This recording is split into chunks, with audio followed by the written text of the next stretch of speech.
Hello, my name is host Eric. I'm the host of Talking Famous People. I'm here with Ace, and he is a Patreon donor or patron, whatever they call it. And he's my first one to take advantage of one of the levels of patronage. And so I wanted to. I find this is an interesting phenomenon because I've never done anything like this before.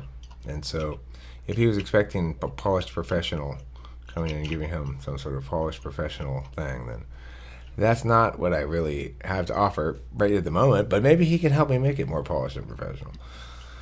So, if you were going to give me consulting advice about what to do in terms of doing this sort of thing with somebody like you specifically, or other future people as you would anticipate as a standard, normal, average person or whatever, what would you say? I would say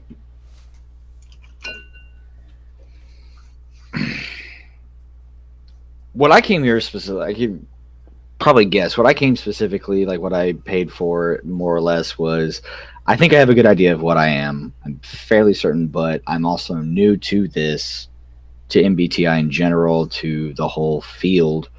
And I wanted more or less a confirmation of people that know the types, they've seen the types in action far more than me, and they can confirm it for me and basically evaluate me as me acting normal and give me a better understanding of how the function stacks work, what is FI, what's in E, what comes off as this type or this type or this type, to give me a better general understanding of the way that what function is active when I'm doing X or when I'm doing Y, and how to improve the ones that I need to improve, and how to uh, more or less not worry about the ones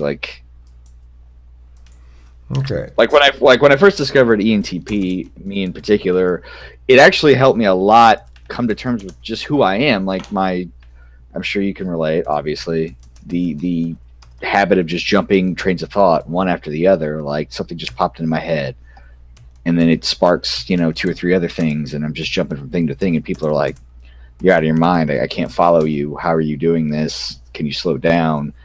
And for a long time, I was like, I really need to work on this. I really need to change this. I need to make that not happen. And then I discovered MBTI and ENTP, and I realized that that's not a flaw. That's not wrong. Right. So you got to enjoy the delightful experience of others saying directly or indirectly that there's something wrong with you. My entire life has been, there's something wrong with you. Yeah, I got a lot of that too. Um, okay, so then an analysis, I think, is going to entail articulate. God damn, somebody's calling me. I got to see what this is. Yo, Hey, I was testing this through the web. yeah, it works. I gotta go to the bank. Then I'll be back there in a little while. All right, bye. Alright, hey, what time are you coming back? Abraham, I've got to go. I got to finish this conversation real quick. I got to go to the bank, and then I got. What? Hello? Okay. Wait, what did you say? Oh, nothing. I'm just saying, what time are you? I will get there as soon as I can. I'll be there before 7, obviously. Wait, what time is it? A 2 hours? No, is it a 2 hour today? Alright, cool. All right. All right, bye. Alright, bye. Yeah. Did you find that particularly annoying too? A little, but not in like a, I guess, really annoying way. More like not against you or anything, but more like the the the common struggle of the I know, I didn't forget, I know. Yeah. I just prioritize a little differently than you probably did. Right. So, others try to manage you. Me too. What's up? I said others try to actively manage. Yeah, it's by reminding and hinting Okay, so you were in the military though. Obviously, Mhm. you only get away with so much bullshit in the military. Yeah, it didn't work out that well all the time. Did you? Found my superiors like, this is the dumbest fucking thing I've ever heard of, and let me tell you why. That doesn't really work out well. So, did you learn to subsume your will to authority eventually, or what? Not really. Did you have ongoing conflict? Yeah.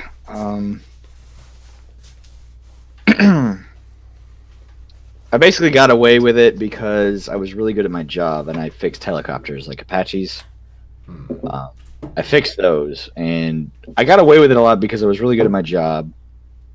And so I was allowed to mouth off more than the average guy. But the average guy didn't want to mouth off. They were pretty cool with just going along to get along. I gotta go get my cigarettes from the car where I apparently left them, since I do not seem to have any with me right now. That's fine.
Okay, so describe to me how you know what you want to do.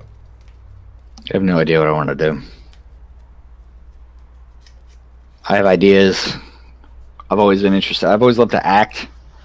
I've always liked to act, but are you talking about life goals, like life ambitions? I mean, okay, well, let's start there. On a grand scheme, how clear is your vision for what you'd like your life to do? It's pretty murky. I'm not exactly sure.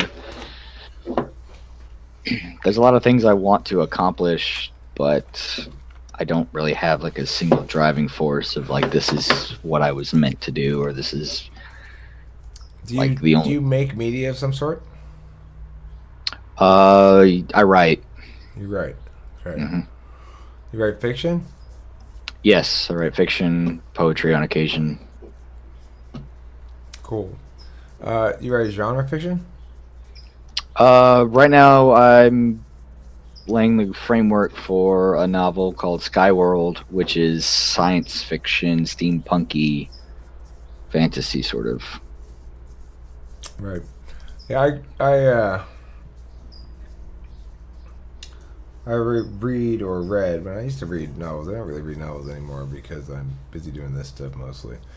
But I always read science fiction, fantasy stuff, even well in, through adulthood. I preferred reading that kind of genre fiction over literary fiction in general. And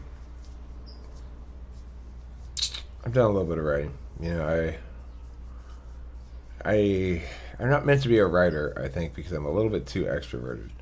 Do you think your extroversion introversion is more balanced, or do you think what's your gut on your own extroversion? How much do you want to be engaged with other people? On the test that I took, I got 90 something percent extroverted. You're like me. Yeah, it's pretty real. Which I would say probably, if I had to give my personal take, I'd probably say it's more in the 80s. It's not quite that bad because sometimes I'm like a really. But then again, being in this group has kind of thrown me off because being in this group, I could hang out in the chat room all fucking day. But it's the right kind of people. Like I can't take hanging around people that are like wanting to talk about just Banal shit. yes, like, yeah, I'll talk about like the new movie Logan, like the new Wolverine movie, but only to a point. I don't want to keep talking about it or stuff on that level. Like at some point, I want to go deeper, and then people are like, I don't want to. They're like, why are you getting all deep on me? And it's like, it's just frustrating to have to internalize a lot of the things that I want to say all the time. Right. So, do you think that do you run into conflicts because you offer clash in response to people things people say, and then they don't respond well to clash? For example, if I were to say to you, "Well, I'm a big believer that we should have stricter littering laws because there's too much trash around here," and some people, their gut response to that is either going to be to affirm the position to get some additional like yes reasons out on the table. It's going to be to sort of ignore it, not respond to it on point. You could either respond off point, like, it is good to have clean streets. That's true, and not really respond to it. Or you could negate it directly and be like, um, well, there's a lot of reasons why that's a dumb argument. Some people, depending on their quadra, believe that the purpose of having these conversations at all is for each person to add their potential thing to the pile. Say, here's my potential idea. And everyone goes, oh, that's nice. And then they take it if they like it, and then leave it if they don't. And the next person says, and here's my potential idea. Oh, that's nice. And none of the ideas actually interact with each other. And there's no clash, and there's no parsing out of things. There's no figuring out what's right and wrong. It's just each person does that independently, rather than out in public space. So, what's your positioning on that? How does it play out for you?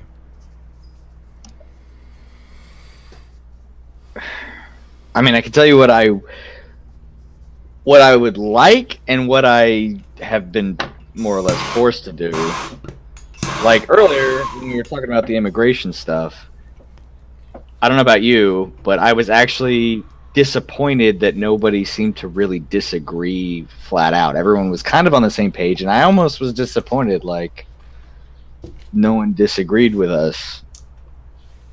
And all my life came too hard is why. I should have come in softer. I don't really manage that very well. But go ahead. Sorry to interrupt you. Oh, dude, you're fine. You know, at work, and like at my work and relationships, interpersonal relationships, it's been more, and that's what has more or less confirmed for me, as far as I'm aware, me being an ENTP, is like, I've argued with my significant other over and over again.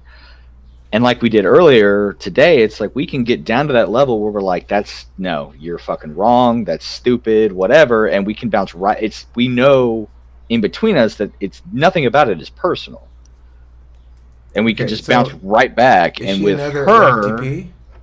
What's up? Is she another NTP? No, she's ESTJ. Okay, so your fights are difficult? Yeah, I go too far usually.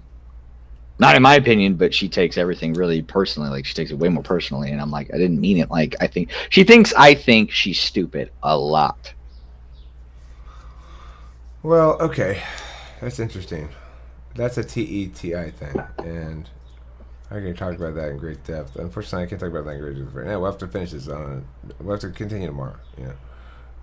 Because I'm not gonna be able. I have to go back to work and deal with shit in a while. But anyway, that's one thing I want to put down here on these notes is the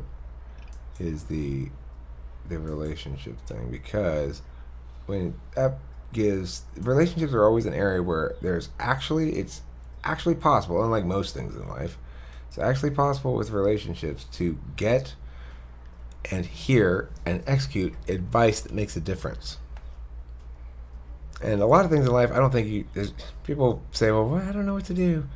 Well, they know what to do. It's like some sort of binary choice. They don't like the choice. They know what they have to do. And so then they ask you about it and hope you're going to say the other thing. Give me a justification for not doing it. Give me an out. Come on, give me an out. Right. Well, host Eric said it was fine if I don't do it, so. Yeah, right. So obviously I don't need to do it. I mean, he's host Eric. Yeah. Who the fuck is this guy you're talking about? Host Eric. Hello. Come on. Talking with famous people, bro. Come on. Give it the program. So your significant other, she's an ESTJ. That's at TEFI is her 1-4, and they FI is introverted feeling. feeling, right? That's ours, right? No, okay. ENTP goes extrovert intuition, TI, introverted then thinking. introverted thinking, and then FE, extroverted feeling, and then SI, introverted sensing. ESTJ Right, okay, goes TE, and then they go SI, then they go NE, then they go FI. So the things that two parts that we have in common are the perceiving function, but ESTJ is the judger first. The problem is with relationships. Let me put this on the notes to expand on further. Is that when you have judging type with perceiving type, it can be a process. It can be a process versus outcomes conflict. So the ENTP is likely to say, "Look, the process, things are going well in general, or things are moving in the right direction. We're improving in this area, so that's adequate. Whatever else is going on, as long as we're moving in the right direction and getting better at shit, then it's fine." Mm-hmm. And the ESTJ is likely to be very frustrated by. And ESTJs like to say, "Okay, honey, come here. Now we're gonna do this task, and it's important that I need you to do it right, and we're gonna." Oh God. And we're gonna go step by step, and I'll show you how to do it. Don't worry about it. I'm gonna show you every step of the way. And the ENTP doesn't like that because, of course, first of all, we're to the extent that we're thinking with a deliberative kind of thinking. NETI is deliberation. TE and FI are non-deliberative. They're not about we need longer to make the decision. They're about how do I get what I want even though it's unreasonable. Mm. So FI, the Fs in general are cake and eat it too things. So the ESTJ should be pretty reasonable in that regard. They shouldn't be too cake and eat it too-y. They should be willing to be able to parse out and say, well, you know, I'll get this and you get that. But they'll be stubborn about it. They'll be like, well, that's the deal. So, you know, it can be frustrating to the ENTP because, well, there are so many possible things here we haven't even begun to discuss this thing. And the ESTJs concluded that it boils down to this and this and this is the deal. So that can be frustrating. But I'll talk more about the communication difficulties and stuff later about that. That's interesting. So how do you feel you guys communicate currently? We actually communicate a lot better now that I discovered MBTI and kind of made her go along with it.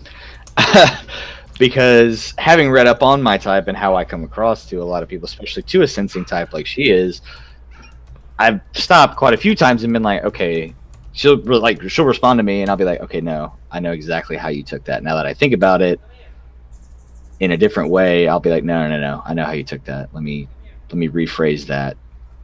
Especially because of, like you said, her being very, you know, sensing, being very in the moment. So it's like, you know, I'll have a couple dishes in the sink and she'll come over and she'll be like, why didn't you do these dishes? And I'll be like, it's 2 dishes. I was busy doing other shit. And she'd be like, well, why couldn't you just do it? And I'm like, I mean, I could have just done it, but I didn't fucking want to because I was doing other stuff. Why is it such a big deal? And she's like, man, you know, it's been interesting.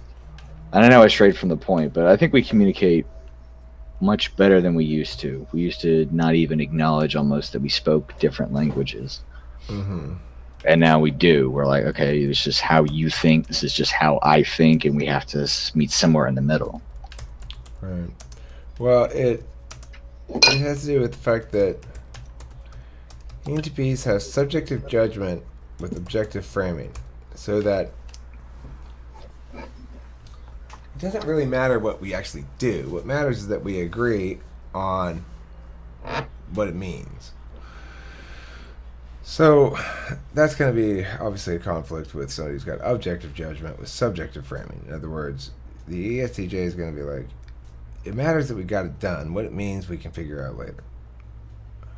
And the ENTP is going to be like, well, we know what it means. Actually doing it, we can figure out later.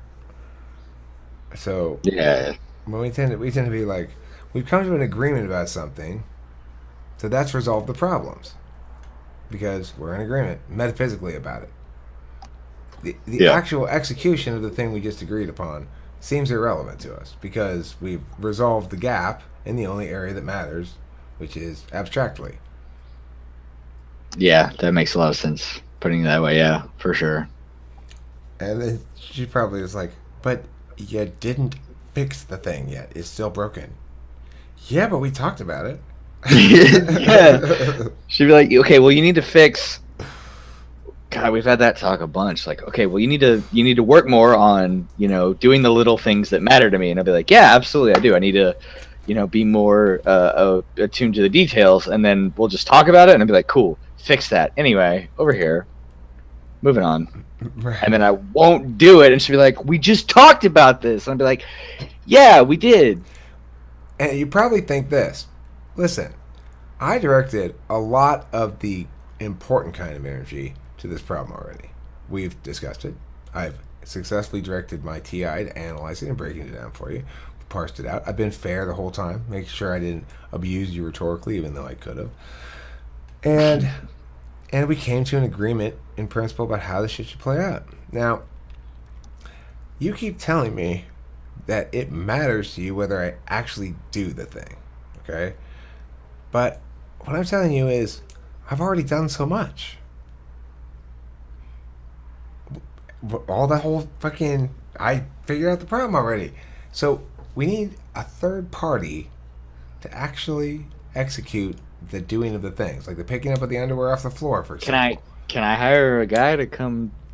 Yeah, you do should. that for me? Yes, absolutely. Hire an old man or an old woman. That makes so much sense of like how both parties, at least in my relationship, like how both of us can feel like we have given so much, and yet we're both sitting there going like, I'm not getting what I need here because I'm not doing it, but I'm over here like, well, I have fucking like fought the shit out of it for us, like both. You're golden ruling it instead of platinum ruling it. Golden rule says do unto others as you would have them do unto you. Platinum rule says do unto others as they would have you do unto them. And that's the difference. It's like, it's hard for anyone to go platinum rule because you think, yeah, but they are wrong. The problem here is that I'd love to do it their way, except their way is stupid and wrong. So, but it's just a difference of TI versus TE, because TE just says, look, fuck it, let's do the little things that matter to you and make you happy, and that's how you show. You show, it's almost a kind of sacrifice. Like, FI wants you to sacrifice in meaningful ways, not in show ways. FE wants you to sacrifice in show ways. And so when we do so metaphysically, we show the thing. Also, I know from my perspective in the ENTP, I want the relationship to, if there's a problem, great, I'm all down to fix it. I want it to be fixed and to stay fixed. I want that fucking thing to be, at some point, running correctly so I don't have to pay attention to it anymore. Now, this is a problem because, of course, what I never quite seemed to have gotten before is that having a healthy relationship necessarily involves paying attention to it. Constant maintenance, basically. Well, we want to avoid that. That's too much maintenance. But right, maybe not constant, but you can't just assume that it will stay fixed just because you fixed it once. Right. The desire to find solutions that set it on autopilot are ill-advised. If you're trying to make those still. I plan to not try to make those next relationship. I'm not currently in one, but I'll probably be in one within the next year or two, I'm sure. And I'm determined to do it right this time. Casanova. Well, I mean, what I'm saying is I want to be in a relationship. I want to be in a long-term relationship. I don't really want to go play the field or whatever. But a certain amount of playing the field is required in order to get in a long-term relationship. If you want to be, if you want to do due diligence, you know. Oh, of course. So I'm gonna go do due diligence. Is that what they call it? Is that what the kids are calling it? Yeah, that's what the kids are calling it. I heard you were a player. No. I'm just giving it due I'm diligence. just doing due diligence, my man. Okay, so anyway, regardless of that, I think I better bring this to a close. I think it's a good length for a video. I'll probably put this one up, and we'll talk again tomorrow, and maybe we'll record parts of that one or whatever. And so thank you for watching, and thank you for being here, Ace, and for your contribution as well. And if you'd like to also engage in said behaviors, go to the patreon.com/TWFP page, and you'll find instructions from that fine website. Thank you, and goodbye. And don't forget to eat plenty of cheese.